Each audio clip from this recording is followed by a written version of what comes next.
Mela la meeqa dibamaan jira jechuudha. Rabbii sinuu meeyyaati. Sheerruu godha. Qaba.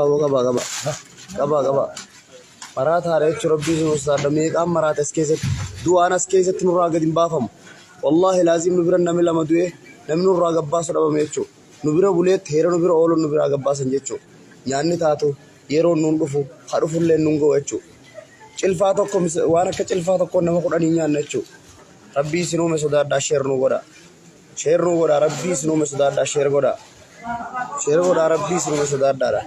Meelaa la ilmaan Oromoodha. Yaa haaraati fudhachaa jirtu. Yaa biyya jirtu. Yaa mootummaa taatee sirra jirtu. Rabbii sinuu sodaadhaa akka nuti mudanne kana semmudinii nuti illee nama namarraa dhalatee sheerruu godha. Mee waggaa lama badii malee hidhamuu jechuun yaa obboleeyyan kiyya waan ulfaataadha. Meelaa la isinis namni kun ilmaan Oromooti ilaalame. Rabbii sinuu sodaadhaadha. Tabiyyee yaman nu mudinaadha. As keessatti yoo nuti dubbanne haywaan nuun jaan. Yoo nuti dubbanne mootummaan keessan isin hin fedhu nuun jaan. Nu cafaqan jechuu. Gabbaasaniiti nama hoggaa dhuganii dhufan. Nu gabbaasanii nu tuman jechuu. Ispoortii nu godhan jechuu. Rabbii isin uume ja'a. Rakkoo nuti rakkanne tan rabbi isin rakkisinaa sheer godha. Rabbuma isin uume ja'a sheer nu godha. Rabbii ja'adha. Namni gartee ilmi namummaan namaatti dhagaamtu. Namni namummaan namaatti dhagaamtu sheer godhi. Meelaal ilmaan Oromoodha.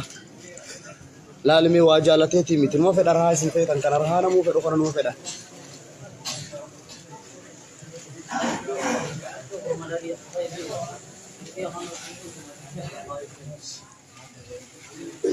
Maraata keenyas qabanii dhanii gadi taa'u jiranii ilmi namaa maraatee sammuun baatee jirti. Meeshaa godhaa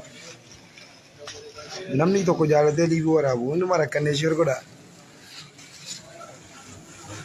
Wallahi Oromoo teenya jawwaala isin gartan kana qarshii 3,000 waliif buunee maallaqaa hin qabnu waliif buunee bitan deemaa jawwaala kana. Jawwaala kanaaf jecha amma waan booda nurra ga'u hin beeknu jechuudha. Uummanni Arabaa kun yoo liibii tan harkan waan nu godhan hin beeknu jechuudha. Rabbii isin uume sodaadhaa. Wallahi laazim waan nyaannu hin qabnu jechuudha waan dhuynu hin qabnu. Wallahi yoo qofootii tan isin agarsiise ni ajaa'ibdan jechuun jiree qofootii tan irra jirtu.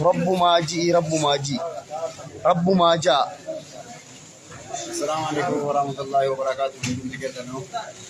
Jira ginnoota nalaan dhiqaa guddaan egaa hojiin keenya kun isinitti mul'atu mootii keenya biraa nuugaa mangistuu keenya hayyuu qabna karaat beekaas wallaalaas hin qabna rabbii hidhaatii biraa nuugaa duuneerru haadha amantii tokko 9 ergan qabame.